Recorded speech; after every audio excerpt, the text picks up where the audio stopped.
guys and welcome back to my channel. I hope you all are doing good.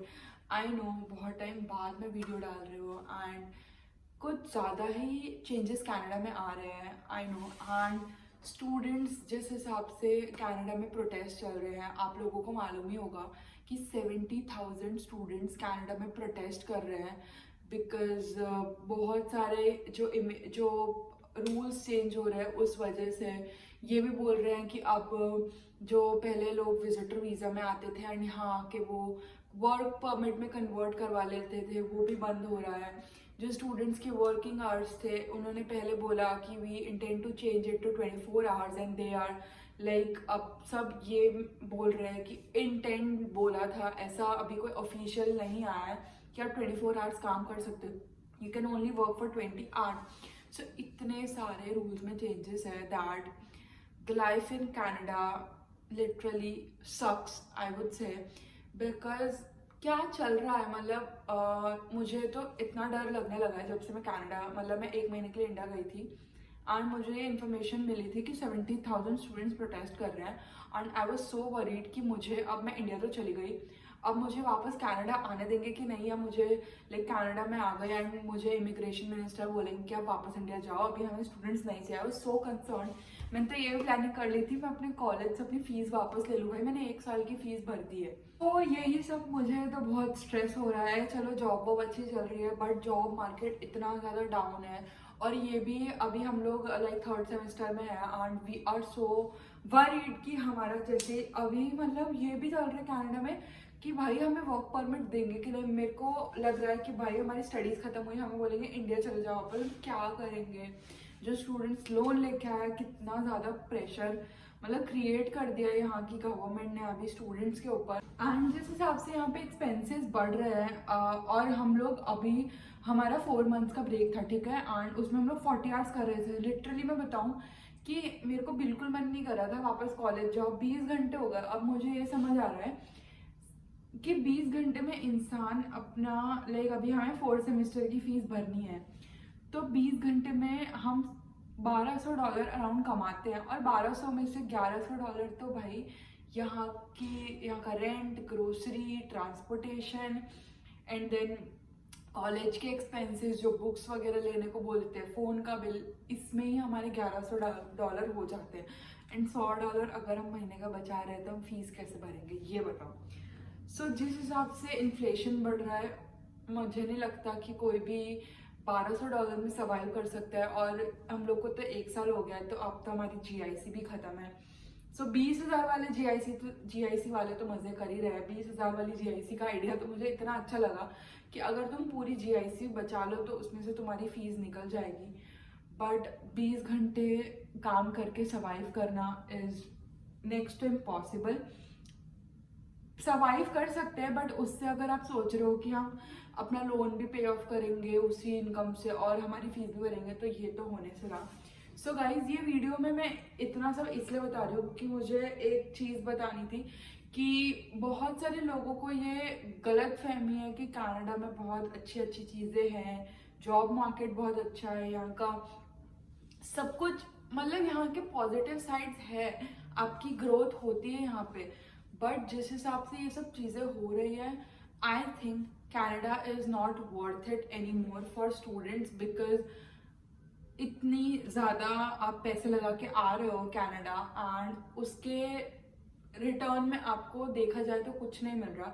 अगर आप इतने ही पैसे कहीं और अपनी होम कंट्री में इन्वेस्ट करते हो तो आपको एटलीस्ट अपनी फैमिली का कंफर्ट मिलता है, फैमिली का सपोर्ट मिलता है. एंड ठीक है उधर थोड़ा कम भी कमाते हो बट आप अपने लोगों के साथ होते हो. यहाँ पे तो क्या, जितना कमा रहे हो उतना ही आप एक्सपेंस कर दे रहे हो, कुछ नहीं बच रहा आपके हाथ में. एंड स्टडीज़ के नाम पे भी सब स्कैम ही है. मैं तो बोलूँगी कि इंडिया से हमें लगता है कि यार यहाँ की पढ़ाई अलग होगी बट क्या कर रहे हैं हम यहाँ. मतलब वो बेसिक जो वहाँ पढ़ के आए हैं, जैसे मैंने BCom किया और मेरा जो कोर्स है मतलब बहुत सिमिलर है, जो मैं पढ़ के आई हूँ वही मैं यहाँ पढ़ रही हूँ.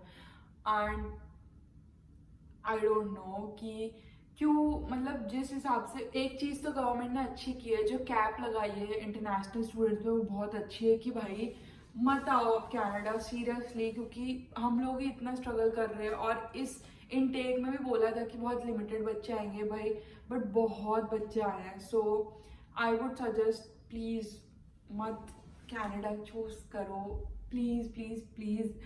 एंड बहुत सारी अलग अलग कंट्रीज़ है, ऑस्ट्रेलिया है, और आजकल मैंने बहुत सारे वीडियोस देखे हैं, लोग सजेस्ट करते हैं कि यूरोपियन कंट्रीज़ में प्रेफर करो, उधर बहुत ज़्यादा ग्रोथ है अभी। सो कनाडा में कुछ नहीं रखा, अकोमोडेशन के प्राइसेस इतने हाई हैं, बच्चे स्ट्रगल कर रहे हैं, एक्सप्लॉयटेशन इतना है। एंड लिटरली कल मैं टीटीसी में ट्रैवल कर रही थी, मैं कॉलेज जा रही थी, एंड मैंने सुना एक वुमेन थी, वो मतलब बहुत ज़्यादा स्मेल आ रही थी टीटीसी में। TTC is like a train service जो हम लोग यूज़ करते हैं कहीं भी कम्यूट करने के लिए, जिन्हें नहीं पता उनके लिए। सो वो वुमेन बोल रही थी it smells like we are in Brampton, and Brampton is a city in Canada, and वहाँ पे लिटरली वहाँ की बस में लोग ट्रैवल करते हैं। तो ऐसा मैंने बहुत सुना है कि इट स्टिंक्स, एंड बिकॉज वो लोग पता नहीं फॉरेनर्स ऐसे समझते हैं कि इंडियंस में से वो स्मेल आती है। आई डोंट नो, मैं तो ब्रैम्पटन में मैं गई नहीं हूँ कभी, मुझे नहीं मालूम। तो मतलब इस तरह के कमेंट्स वो लोग कर रहे हैं। सो फॉरेनर्स मतलब मैं एक सुबह एक न्यूज़ देख रही थी, एंड उसमें लिटरली बोल रहे थे कि यू नो फॉरेनर्स ये बोल रहे हैं कि हम मतलब इतने सारे इमिग्रेंट्स कनाडा में आ गए हैं, उसकी वजह से जो हमारे फॉरेन वर्कर्स हैं, हमारे जो मतलब बच्चे हैं, उन्हें काम नहीं मिल रहा, क्योंकि समर्स में गोरों के बच्चे भी काम करते हैं। तो और समर्स ही इंडियन स्टूडेंट्स के लिए या कोई भी इंटरनेशनल स्टूडेंट के लिए टाइम होता है कि वो उनका 4 मंथ्स का ब्रेक रहता है, तो उसमें वो लोग 40 आवर्स काम करते हैं। तो इस वजह से भी ये बहुत ज़्यादा इंक्रीज हो चुका है, और ये सब स्टेटमेंट पास हो रहे हैं। रेसिज्म भी बहुत बढ़ चुका है। पहले तो ऐसा था कि इंडियंस ही इंडियंस को एक्सप्लॉइट कर रहे थे, बट अब फॉरेन वाले ये यहाँ के लोग हैं, वो लोग भी एक्सप्लॉइट कर रहे हैं। सो बहुत ज़्यादा एक्सप्लॉइटेशन बढ़ गया है। So guys I would say think wisely, and just मैं एक स्टेटमेंट देना चाहूँगी कि अगर मुझे अभी चांस मिले कि अपना डिसीजन चेंज करना है, या आपको चांस मिले कि आपके वापस सारे पैसे मिल जाए और आपको वापस अपनी होम कंट्री में चले जाना हो, तो मैं खुशी खुशी अपने सारे पैसे लेके वहाँ चली जाऊँगी।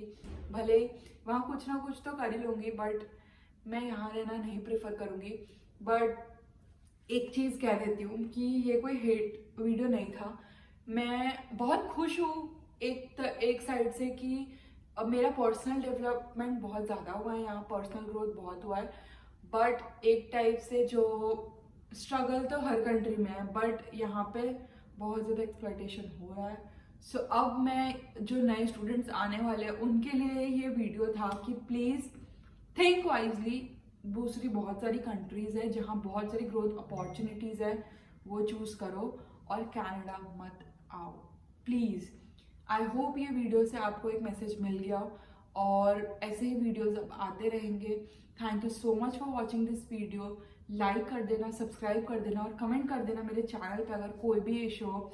और अगर आपको लगता है मैंने कुछ भी गलत बोला, सो दिल से सॉरी, बट ये रियलिटी है कनाडा की अभी। सो मिलती हूँ आप अगले वीडियो में। Bye for now.